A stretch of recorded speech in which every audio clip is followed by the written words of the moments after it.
Life is not a race, it's a journey. And in this journey, your thoughts and efforts can change the way of doing the things in life and your attitude towards the world. I, Ratnesh Verma, welcome you all in your favorite channel, Ratnesh English Solution. I congratulate to you for deciding to learn English and thanks for watching my video lectures. I hope and believe that by these lectures you will learn a lot and it will help you to learn and speak English confidently. So मित्रों, आज मैं एक नए topic के साथ आपके सामने हूं और इसको पढ़ने के बाद, सुनने के बाद निश्चित तौर पर यह आपके विश्वास को दुगना कर देगा। आइए हम शुरू करते हैं बिना समय गवाए। आज का टॉपिक है हैज, हैव के साथ 2 प्लस V1 का प्रयोग।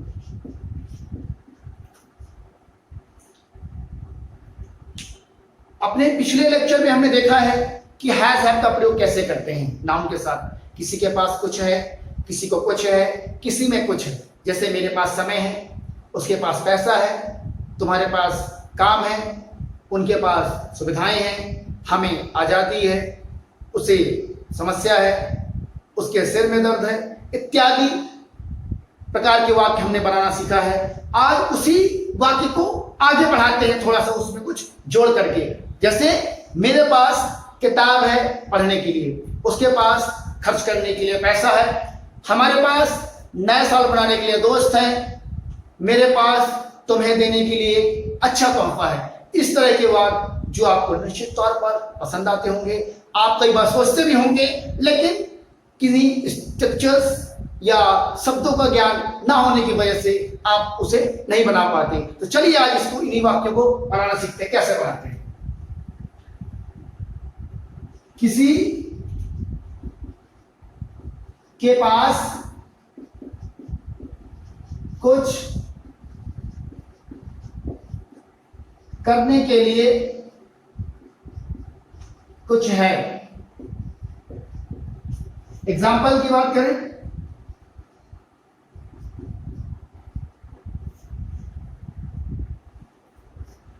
हमारे पास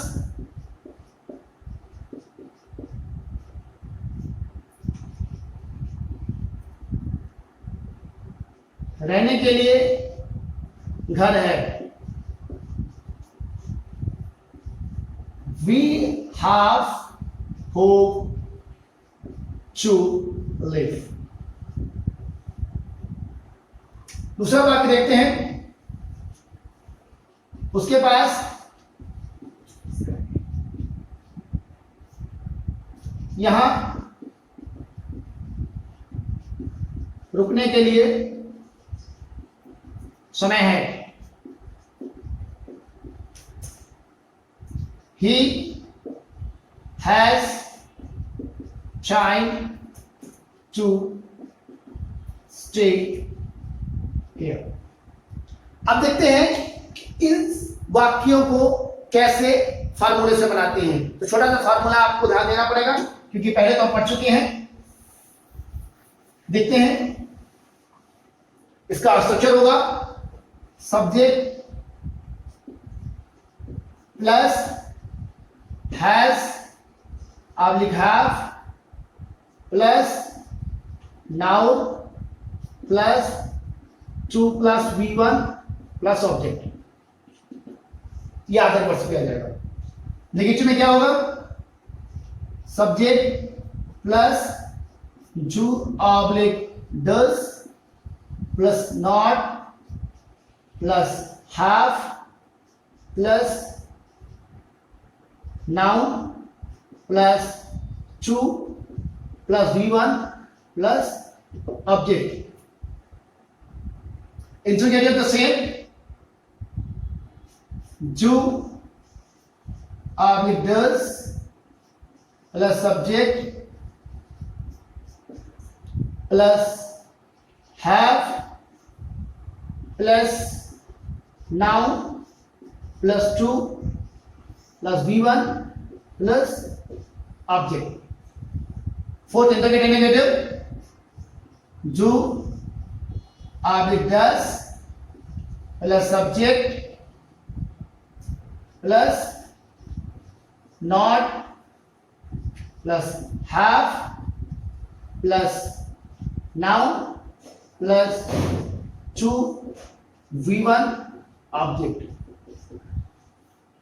next question interrogative question word plus जो ऑब्लिक डज प्लस सब्जेक्ट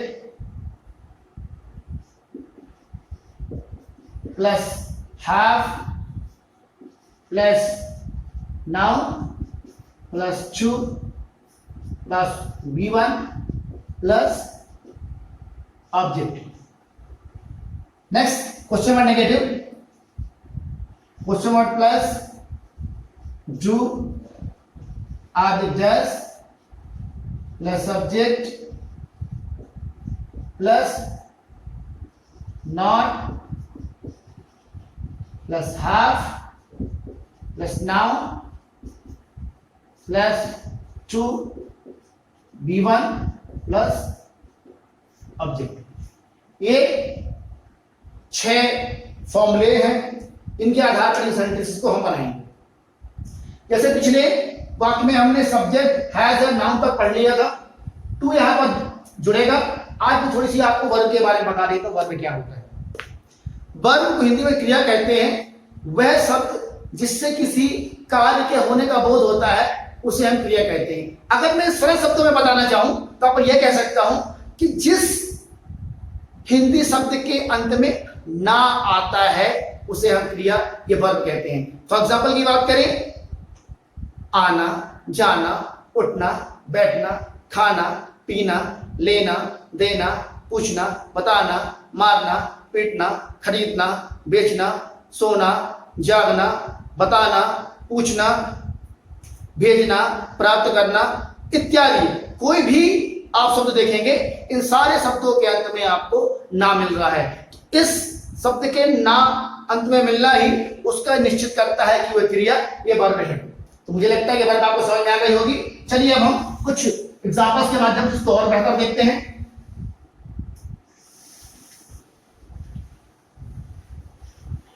जैसे पहला सेंटेंस है, हमारे पास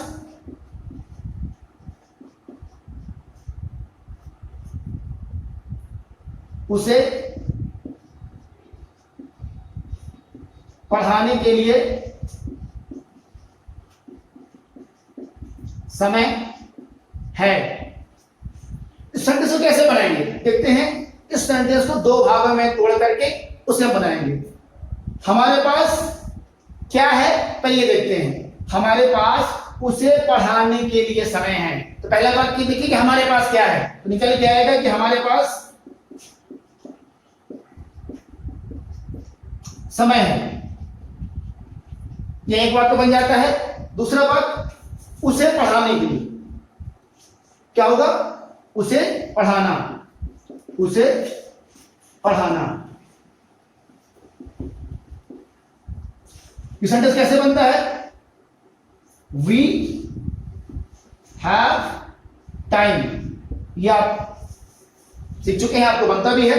ये सेंटेंस बन जाएगा we have time to teach him.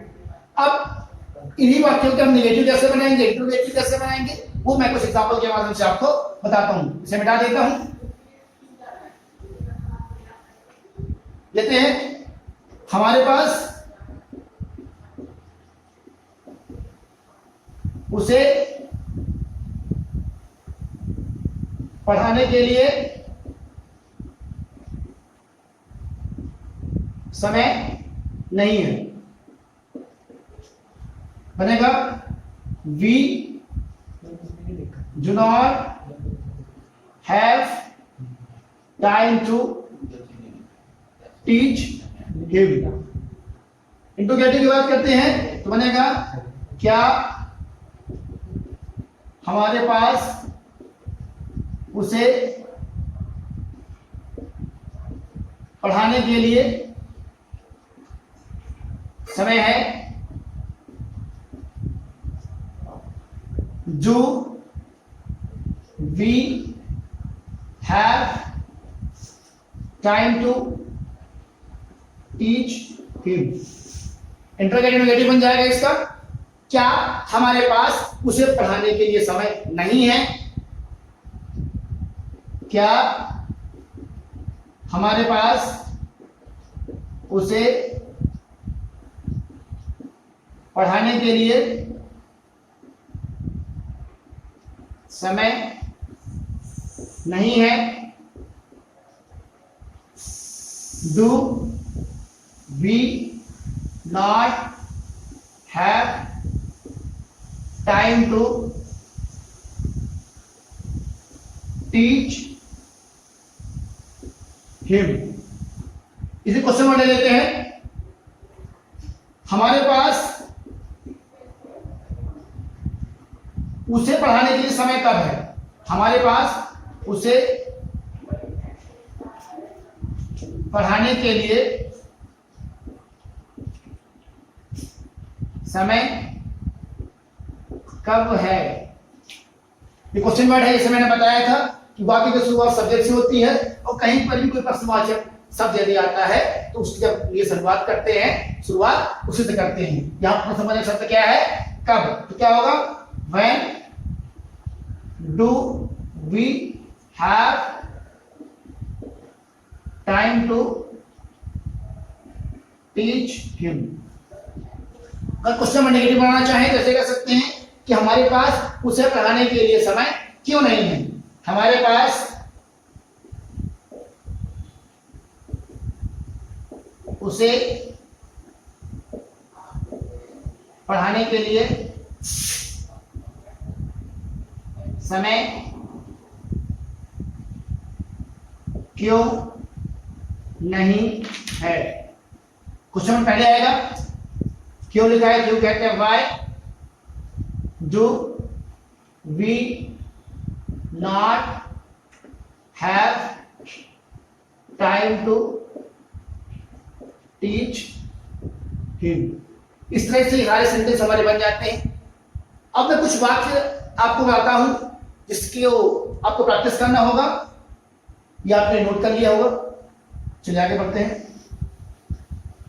इन वाक्यों, इस तरह के वाक्य आप सोचेंगे और बनाएंगे तो मुझे लगता है कि बहुत ही सरलता से, बहुत ही जल्दी अंग्रेजी आपको समझ में आएगी। एग्जाम्पल मैं देता हूं। जैसे इसमें मैं सारे वाक्य शामिल करता हूं।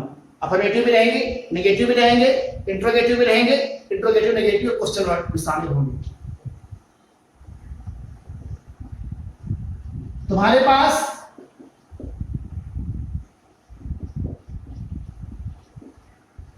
बोलने के लिए वाक्य हैं। दूसरा, उनके पास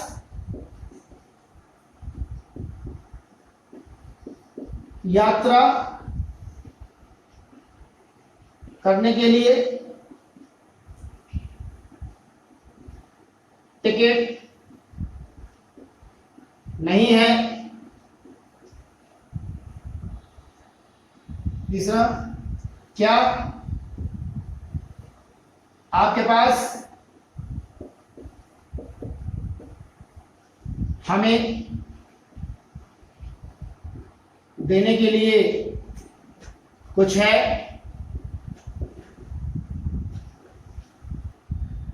क्या बच्चों के पास खेलने के लिए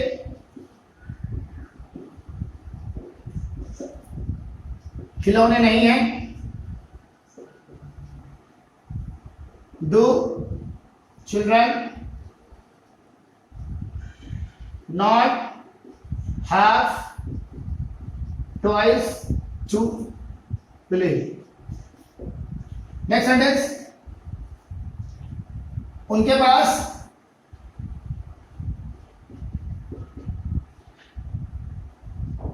मुझसे